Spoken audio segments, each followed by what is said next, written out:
അപ്പോൾ DCC general secretary കൊല്ലം DCC general secretary Sanjay ഖാനാണ് മത്സരിക്കുമെന്ന ഭീഷണിയുമായി രംഗത്ത് വന്നിരിക്കുന്നത്. നാളെ അധികം പത്രിക കൊടുക്കും എന്നും പറയുന്നു. അപ്പോൾ ഇതിനെക്കുറിച്ചൊരു പ്രതികരണം ഇപ്പോൾ വന്നിട്ടുണ്ട്. ആ പ്രതികരണം കൂടി നമുക്കൊന്ന് കാണാം. സ്വതന്ത്ര സ്ഥാനാർത്ഥിയായിട്ട് മുന്നണി തീരുമാനിച്ചാൽ മുന്നണി സ്ഥാനാർത്ഥിയായി മത്സരിക്കും. പക്ഷേ ഇവിടെ ഇന്നലെ നടന്ന ചർച്ചകളിലൊക്കെ പൊതു സ്വതന്ത്രനായി മത്സരിപ്പിക്കും എന്നുള്ള ചർച്ചകൾ പോലും മുന്നണി നേതൃത്വവും ലീഗ് നേതൃത്വവും ആരംഭിച്ചു എന്നാണ് ഞാൻ മനസ്സിലാക്കുന്നത്. പക്ഷേ അതിനെയും ഫൈനലാക്കാത്ത അവസ്ഥയിൽ ഇപ്പോൾ വീണ്ടും സ്ഥാനാർത്ഥി രംഗപ്രവേശം ചെയ്യുന്നു എന്ന് ഞാൻ മനസ്സിലാക്കുന്നു. പക്ഷേ ഈ നിയോജകമണ്ഡലത്തിൽ ഇനി 20 ദിവസം മാത്രമാണ് കേരളത്തിലെ തെരഞ്ഞെടുപ്പിനുള്ളത്. ഇനി ഒരു പുതിയ സ്ഥാനാർത്ഥി വന്ന് ഈ നിയോജകമണ്ഡലത്തിൽ എങ്ങനെ ആളുകളെ പരിചയപ്പെടാൻ കഴിയുമെന്ന് ഞങ്ങൾക്ക് ആശങ്കയുണ്ട്. അതുകൊണ്ട് ആ ആശങ്ക പരിഹരിക്കുവാൻ അടിയന്തരമായി ബഹുമാനരായ കോൺഗ്രസിന്റെയും ഐക്യജനാധിപത്യ മുന്നണിയുടെയും നേതൃത്വം, സംസ്ഥാന നേതൃത്വം ഇടപെടണമെന്നാണ് എൻ്റെ ആവശ്യം. കൊല്ലം ജില്ലയിലെ പുല്ലൂർ നിയോജക മണ്ഡലത്തിൽ എന്താണ് നടക്കുന്നതെന്നറിയാൻ സൂര്യഗായത്രി തത്സമയം നമ്മുടെ ഈ ഗ്രാൻഡ് ഡിബേറ്റിൽ ചേരുകയാണ്. സൂര്യഗായത്രി, എന്താണ് ഇപ്പോൾ ഏറ്റവും ലേറ്റസ്റ്റ് ആയി നമ്മൾ പുല്ലൂരുമായി ബന്ധപ്പെടുമ്പോൾ അവിടെ നിന്ന് ലഭിക്കുന്ന വിവരം എന്താണ്?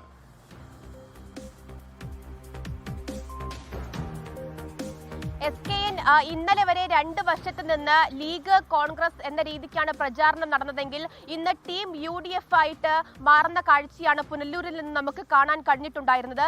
ലീഗ് സ്ഥാനാർത്ഥിയാണ് പുനലൂരിൽ വരുന്നതെങ്കിൽ ഒരു തരത്തിലും അത് അനുവദിക്കില്ല, തങ്ങൾ ഒപ്പമുണ്ടാകില്ല എന്നുള്ളതാണ് കോൺഗ്രസ് നേരത്തെ പറഞ്ഞിട്ടുണ്ടായിരുന്നത്.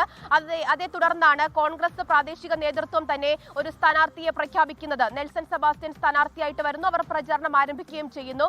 മറുവശത്ത് ലീഗും സ്ഥാനാർത്ഥിയെ പ്രഖ്യാപിക്കുന്നു. നൌഷാദ് യൂനുസ് സ്ഥാനാർത്ഥിയായിട്ട് വരുന്നു, അവരും മറുപക്ഷത്ത് അവരുടേതായ രീതിയിൽ പ്രചാരണം ആരംഭിക്കുന്നു. പക്ഷേ ഈ വിഷയം അത് നേതൃത്വത്തെ ആകെ മൊത്തം ബാധിക്കും, മറ്റു മണ്ഡലങ്ങളിലേക്കും ഈ ഒരു പ്രശ്നം ബാധിച്ചേക്കാം എന്നുള്ള വിലയിരുത്തലിന്റെ അടിസ്ഥാനത്തിലാണ് KPCC വിഷയത്തിൽ ഇടപെട്ടത്.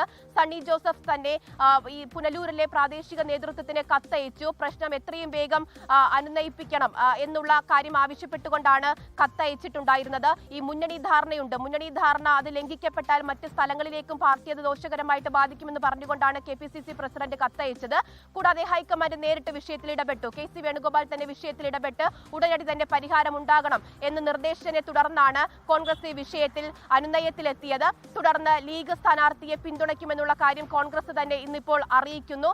ഉച്ചയ്ക്ക് ശേഷം ചേർന്ന മണ്ഡലം കമ്മിറ്റി യോഗത്തിൽ ലീഗ് സ്ഥാനാർത്ഥിയെ ഷോൾ അണിയിച്ച് കോൺഗ്രസ് വിമത സ്ഥാനാർത്ഥിയായിരുന്ന വ്യക്തി സ്വീകരിക്കുന്നു. ഒപ്പം നാളെ മുതൽ ടീം UDF ആയിട്ട് പുനലൂരിൽ പ്രവർത്തനം തുടരുമെന്നുള്ള കാര്യം അറിയിക്കുന്നു. നാളെ ലീഗ് സ്ഥാനാർത്ഥി നാമനിർദ്ദേശ പത്രിക സമർപ്പിക്കുന്നുണ്ട്. അതിനുശേഷം നടക്കുന്ന റോഡ് ഷോകളിൽ ഉൾപ്പെടെ കോൺഗ്രസ് ലീഗ് എന്ന രീതിക്കല്ല, ടീം UDF ആയിട്ട് ഒരുമിച്ച് നിന്ന് പുനലൂരിലെ വിജയത്തിന് വേണ്ടിയിട്ട് പ്രയത്നിക്കുമെന്ന് അറിയിക്കുന്നു. പക്ഷെ ആ സമയത്ത് തന്നെ മറുപക്ഷത്ത് ഒരു ചെറിയ വിഭാഗം കൂടി ലീഗിനെ പിന്തുണയ്ക്കാൻ കഴിയില്ല എന്ന ഒരു നിലപാടിൽ ഇപ്പോഴും ഉറച്ചു നിൽക്കുന്നുണ്ട്. അത് DCCയുടെ ജനറൽ സെക്രട്ടറി ആയിട്ടുള്ള സഞ്ജയ് ഖാൻ താൻ സ്വതന്ത്രനായിട്ട് മത്സരിക്കുന്നു എന്നുള്ള തീരുമാനമാണ് എടുത്തിരിക്കുന്നത്. അത് നാളെ അങ്ങനെയാണെങ്കിൽ നാമനിർദ്ദേശ പത്രിക സമർപ്പിക്കും എന്നുള്ള കാര്യമാണ് സഞ്ജയ് ഖാൻ ഇപ്പോൾ അറിയിച്ചിരിക്കുന്നത്. യൂത്ത് കോൺഗ്രസിൽ തന്നെ ഒരു ചെറിയ വിഭാഗവും ലോകത്തെവിടെയായാലും ഏത് സമയത്തും 24 വാർത്തകളും ഓഗ്മെന്റഡ് റിയാലിറ്റി പാക്കേജുകളും എക്സ്പ്ലെയിനറുകളും വിശദമായി കാണാൻ ഞങ്ങളുടെ YouTube ചാനൽ നിങ്ങൾക്ക് സബ്സ്ക്രൈബ് ചെയ്യാം.